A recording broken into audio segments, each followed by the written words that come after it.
ऐसे पति से तो भगवान ही बचाए। एक गांव था बदरपुर। इस गांव में भारती नाम की एक महिला अपने पति मजनू के साथ रहती थी। मजनू सुबह काम पर जाता और शाम को लौटता था।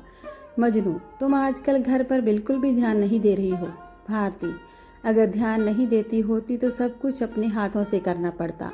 इस तरह बैठकर भाषण नहीं दे रहे होते। मजनू, कल जो 50 रुपए दिए थे वो दो, कुछ ज़रूरी काम है। भारती, मेरे पास नहीं है। मजनू, कहाँ गए? कल ही तो दिए थे। भारती, सब्जियां लेकर आई हूँ, सप्ताह भर की सब्जियां एक साथ लेकर आई हूँ। मजनू, क्या तुम पागल हो गई हो? इतनी सारी सब्जियां एक साथ लाने की क्या ज़रूरत थी?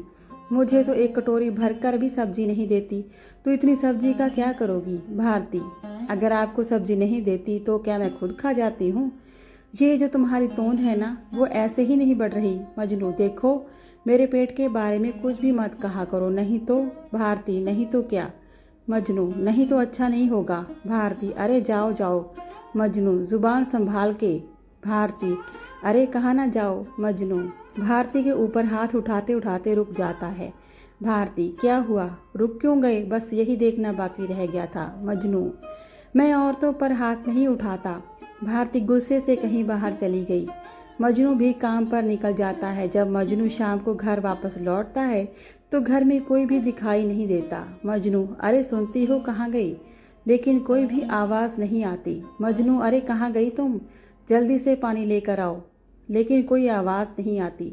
मजनू फिर रसोई में जाकर देखता है पर वहाँ कोई नहीं होता। फिर मजनू घर के दरवाजे की ओर आता है और वहाँ से गुजर रही एक औरत से पूछता है।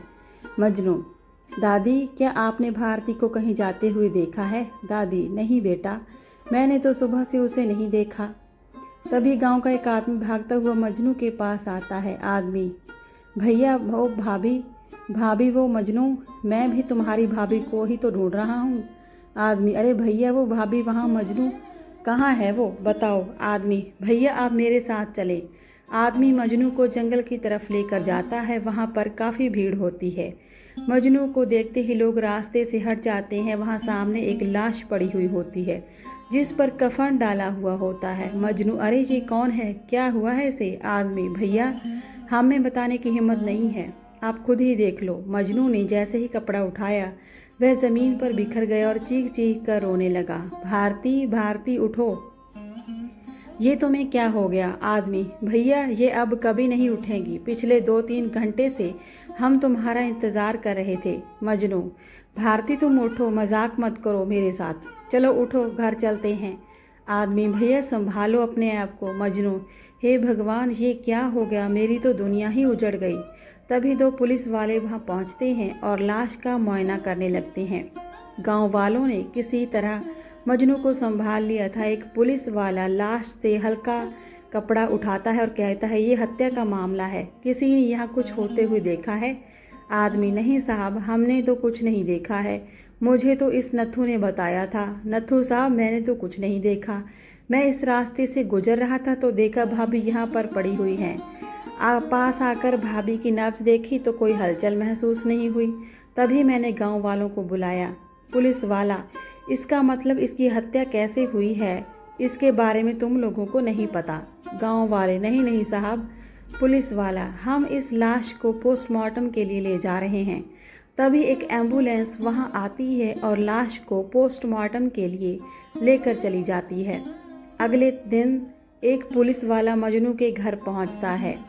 अरे क्या हो गया तुमको? इस तरह मुझे छोड़कर क्यों चली गई? मैं तुम्हारे बिना कैसे रहूँगा? पुलिस वाला, मजनू, तुम्हारी पत्नी के शरीर पर चोट के निशान हैं, तुम्हें अभी मेरे साथ पूछताछ के लिए थाने चलना है। पुलिस वाला मजनू को अपने साथ पुलिस स्टेशन ले जाता है। इंस्पेक्टर, हाँ तो मजनू, भारती नाम की महिला जिसकी हत्या हुई है वो तुम्हारी पत्नी ही है? मजनू, जी साहब। इंस्पेक्टर, किसने मारा है उसे? किसी पर कोई शक? मजनू, जी नहीं साहब, मुझे तो किसी पर भी शक नहीं है। इंस्पेक्टर, पर मुझे तो तुम पर है। सुना है तुम अपनी पत्नी के साथ लड़ाई झगड़े में उसकी मारपीट भी करते रहते थे। मजनू, नहीं नहीं साहब, लड़ाई झगड़ा तो नहीं, लेकिन कभी कभार थोड़ी नोक झोंक हो जाती थी। इंस्पेक्टर, अच्छा, तो इसी नोक झोंक में कल तुमने अपनी पत्नी के ऊपर हाथ उठाया था? मजनू, साहब भगवान की कसम, केवल हाथ उठाया था, मारा बिल्कुल नहीं। इंस्पेक्टर सच सच बोलो, कल तुमने ही अपनी पत्नी की हत्या करके उसे जंगल के बीच फेंक दिया था ना, ताकि तुम पर किसी को शक न हो। मजनू, नहीं नहीं साहब, आखिर मैं ऐसा क्यों करूँगा। इंस्पेक्टर, रोज़ रोज़ की नोक झोंक से तंग आकर आखिर तुमने उसे निपटा ही दिया। मजनू, नहीं नहीं साहब, मैंने ऐसा बिल्कुल नहीं किया। मुझे तो लगता है कि ये सब उस शमशानी शेरा का किया हुआ है। उसी की वजह से हम दोनों के बीच नोक झोंक होती रहती थी। इंस्पेक्टर, कौन शेरा। मजनू साहब, ये हमारे गांव के शमशान का चौकीदार है। शमशान में ही रहता है, बहुत खतरनाक आदमी है साहब। भारती रोज उससे मिलने जाती थी। मैंने जब उससे कहा कि जाने को मना किया तो वो कहती है कि वो मेरा भाई है। मुझे शक नहीं बल्कि पूरा यकीन है कि उसी ने ये सब किया है। इंस्पेक्टर, ठीक है, हम पूछताछ कर रहे हैं। जब तक तहकीकात जारी है तुम्हें ज़रूरत के समय बुला लिया जाएगा। अभी तुम घर जा सकते हो। मजनू, हाँ, मैं सिर हिलाकर वहाँ से चला गया। इसके बाद इंस्पेक्टर कुछ सिपाहियों के साथ शमशान जाता है। वहाँ पर किसी का अंतिम संस्कार हो रहा था और शेरा अपने पेट से एक कंबल लपेटे हुए, हाथ में लाठी लिए हुए एक तरफ बैठा हुआ था। सिपाही, क्या तुम ही शेरा हो, इस शमशान के चौकीदार। शेरा, हाँ मैं ही हूँ। इंस्पेक्टर, हमें तुमसे कुछ पूछताछ करनी है। शेरा, अब तुम्हें क्या पूछताछ करनी है, तुम्हारा अब कौन मर गया। यहाँ तो सब अपने अंतिम समय में ही आते हैं। सिपाही, अरे तू ज़्यादा फिलॉसफी मत झाड़। इंस्पेक्टर, चल अब अपनी फिलॉसफी झाड़ना बंद कर और ये बता कि मजनू की पत्नी भारती यहाँ रोज़ रोज़ क्यों आती थी। शेरा, ये मेरा निजी मामला है, इन सब के बारे में मैं आपको क्यों बताऊं। सिपाही, अरे ये अब निजी मामला नहीं बल्कि एक कत्ल का मामला है। कल रात मजनू की पत्नी का किसी ने कत्ल कर दिया और उसे बीच जंगल में फेंक दिया और मुझे तस्करी सूझ रही है। शेरा, खून, मेरी बहन का खून, ये कब हुआ, किसने किया ये सब। इंस्पेक्टर, चल अब नौटंकी करना बंद कर। सब गांव वालों को पता चल गया और तुझे अभी तक पता नहीं चला। तेरा ये ड्रामा ना हम सबके सामने चलेगा नहीं। अब सब सच सच बता रहा है कि भारती की हत्या के जुर्म में तुझे ही अंदर डालूं। शेरा, साहब मैं शमशान में अकेला रहता हूँ, मुझे खाना बनाना बिल्कुल भी नहीं आता। इसलिए भारती बहन ने मुझसे कहा था कि जब तक वह है मुझे खाना हर रोज़ पहुंचा दिया करेगी और उन्होंने अपने मुंह से मुझे भाई भी कहा था। शेरा, मुझे खाना बनाना नहीं आता। भारती, तुम्हारी इस बहन के होते हुए चिंता काहे को करते हो, मैं हर रोज़ तुम्हारे लिए खाना लेकर आऊँगी।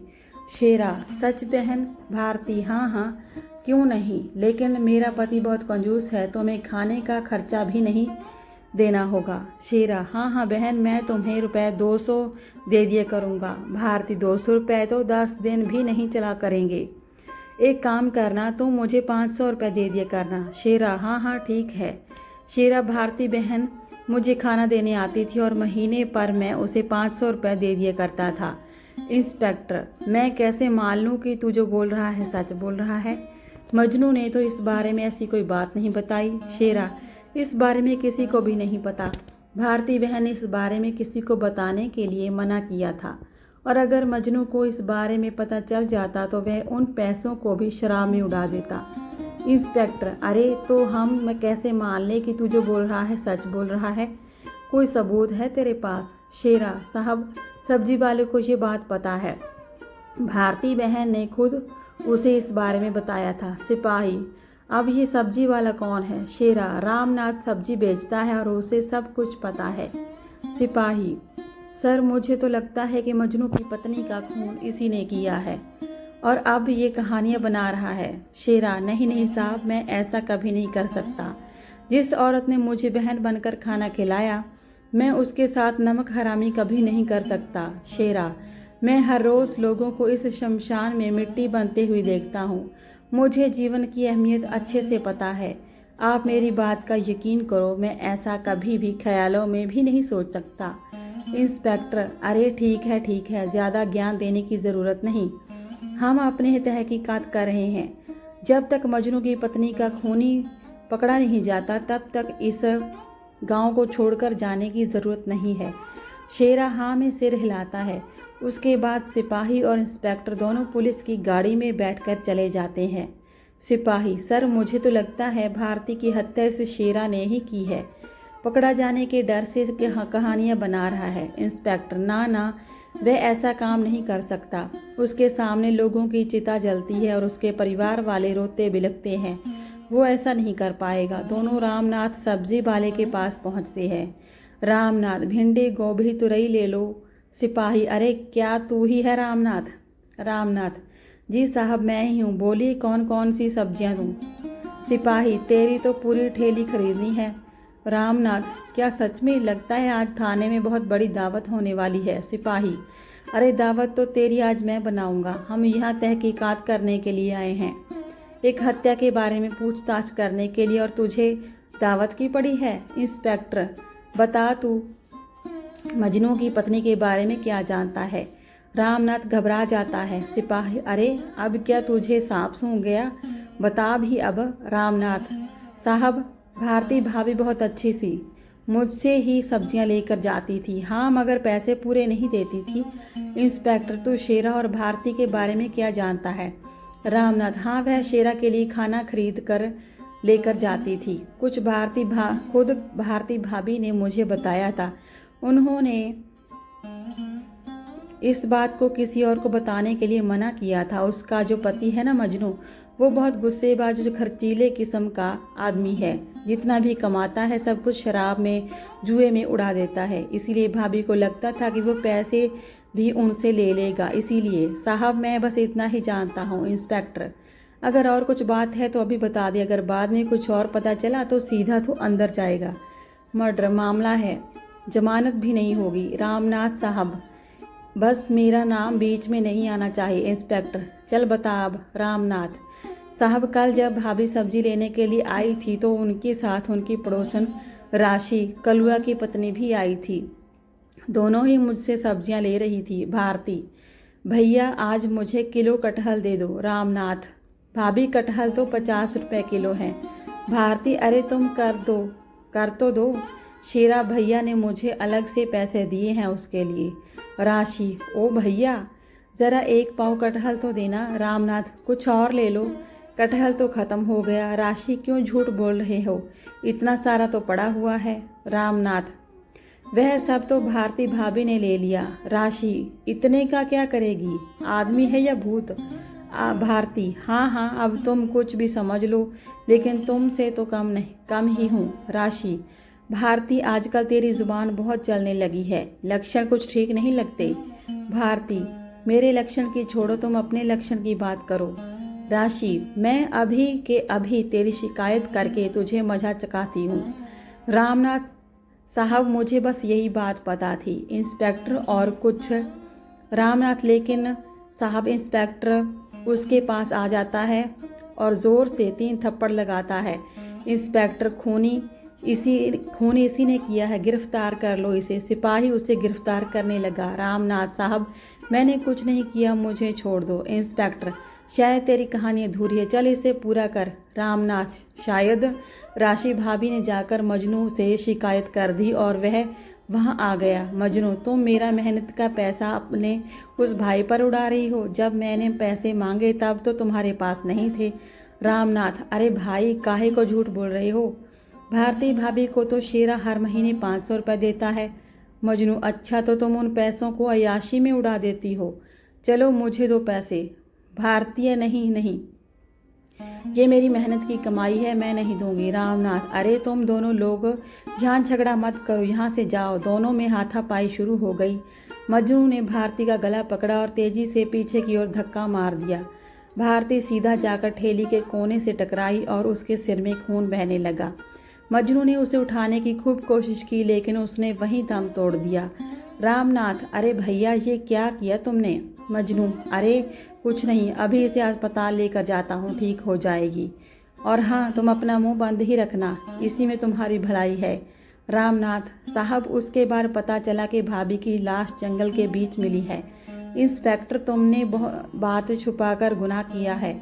रामनाथ साहब, मैं डर गया था, अब आप बचा लो। इंस्पेक्टर, अब अपराधी को सजा देने में हमारी मदद करो। इंस्पेक्टर, तुम्हें उस मजनू के खिलाफ अदालत में गवाही देनी है। रामनाथ, जी साहब, मैं अदालत में सब कुछ सही सही बोल दूंगा।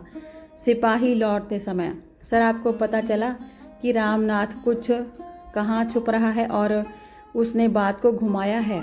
इंस्पेक्टर, तुमने सुना नहीं, राशि और भारती में झगड़ा हुआ और उसने उसे सबक सिखाने की भी धमकी दी। बस मैंने यही सब सुनकर हवा में तीर छोड़ दिया और उसने सब कुछ सही सही उगल दिया। इंस्पेक्टर और सिपाही मजनू को पकड़कर जेल में डाल देते हैं। इंस्पेक्टर, तुझे क्या लगा गुनाह करके तू बच जाएगा बेटा? कानून के हाथ बहुत लंबे होते हैं, तुम जैसे कातिलों की सोच से भी लंबे। धन्यवाद।